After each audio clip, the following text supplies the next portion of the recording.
আসসালামু আলাইকুম। শিরোনামে আমন্ত্রণ জানাচ্ছি আমি মিতা মোস্তফা।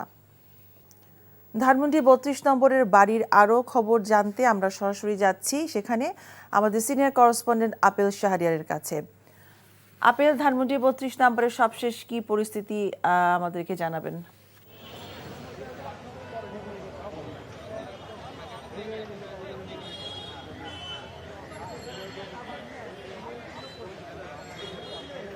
ধানমন্ডি ৩২ শেখ মুজিবুর রহমানের বাড়িটি ভাঙ্গার কার্যক্রম সকাল থেকে শুরু হয়েছে। এখন তিনতলা বাড়িটির তিনতলায় আপনি যদি দেখাতে চাই, আপনাকে যদি দেখতে পাচ্ছেন যে ভারী যন্ত্র দিয়ে তিনতলাটি ভাঙ্গার কার্যক্রম শুরু হয়েছে।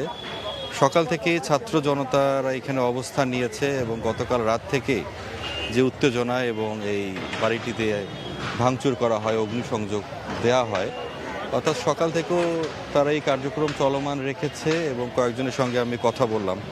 তাদের বক্তব্য হচ্ছে আওয়ামী লীগের কোনো চিহ্ন তারা রাখতে চান না, যেসব জায়গাগুলো রয়েছে তারা ওগুলো রাখতে চান না। এজন্য একদম বাড়িটি একদম মাটির সাথে মিশিয়ে না দেওয়া পর্যন্ত তারা এখানে অবস্থান করবেন এবং আপনি হয়তো দেখতে পাচ্ছেন ভারী যন্ত্রপাতি দিয়ে সেটি ভাঙা হচ্ছে।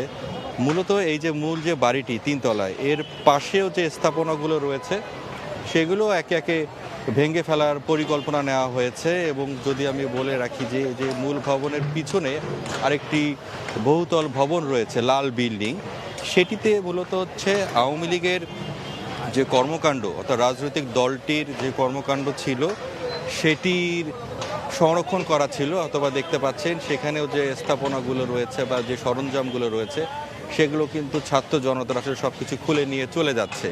তবে সব মিলে বলে রাখি যে এখানকার যে পরিস্থিতি, তা উৎসুক জনতাও রয়েছেন, তারাও এখানে আসছেন, তারাও বক্তব্য রাখছেন, তারা ক্ষোভ জানিয়েছেন যে এইসব কর্মকাণ্ডের মূল যে কারণটি হচ্ছে, তারা বলছেন যে আওয়ামী লীগ সরকারের যে জুলুম নির্যাতন এবং জুলাই গণঅভ্যুত্থানের পরে যে আওয়ামী লীগ সরকারের যে পতন হওয়ার পরেও কিন্তু এই বাড়িটিতে হামলা করা হয়, ভাঙচুর করা হয়। তবে এখন আমরা এখানে অবস্থান করছি মূলত এই বাড়িটির পাশেই সুধা সদন রয়েছে, শেখ হাসিনার বাসা, সেখানেও কিন্তু ভাঙচুর এবং অগ্নিসংযোগ করা হয়েছে। জানছিলাম ধানমন্ডি ৩২ নম্বরের সবশেষ খবর। ন্যাশনাল প্রেয়ার ব্রেকফাস্ট আয়োজক ফাউন্ডেশনের অন্যতম প্রধান ব্যক্তি এবং সাউথ ক্যারোলিনার গভর্নর ডেভিড বিসলির সঙ্গে সাক্ষাৎ করেছেন বিএনপি মহাসচিব মির্জা ফখরুল ইসলাম আলমগীর, স্থায়ী কমিটির সদস্য আমির খসরু মাহমুদ চৌধুরী এবং বিএনপির ভারপ্রাপ্ত চেয়ারম্যান তারেক রহমানের প্রতিনিধি ব্যারিস্টার জাইমা রহমান।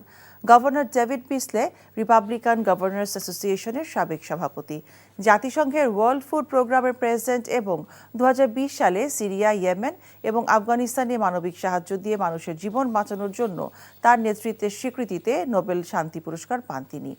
রোহিঙ্গা সংকটের সময় তিনি বাংলাদেশ সফর করেছিলেন। বর্তমানে তিনি বিশ্বব্যাংকের পরবর্তী প্রেসিডেন্ট হওয়ার জন্য প্রেসিডেন্ট ডোনাল্ড ট্রাম্পের সংক্ষিপ্ত তালিকাভুক্ত প্রার্থীদের মধ্যে অন্যতম। শিরোনাম এটুকুই। এই খবরের ভিডিও সহ আপডেট জানতে ভিজিট করুন এনটিভি অনলাইন www.ntvpd.com। এছাড়াও এনটিভির জনপ্রিয় সব অনুষ্ঠান ও খবরের আপডেট জানতে ভিজিট করুন আমাদের ইউটিউব ও ভেরিফাইড ফেসবুক পেজ। ১২টার মধ্যে খবর দেখার আমন্ত্রণ রইল। সবাইকে ধন্যবাদ।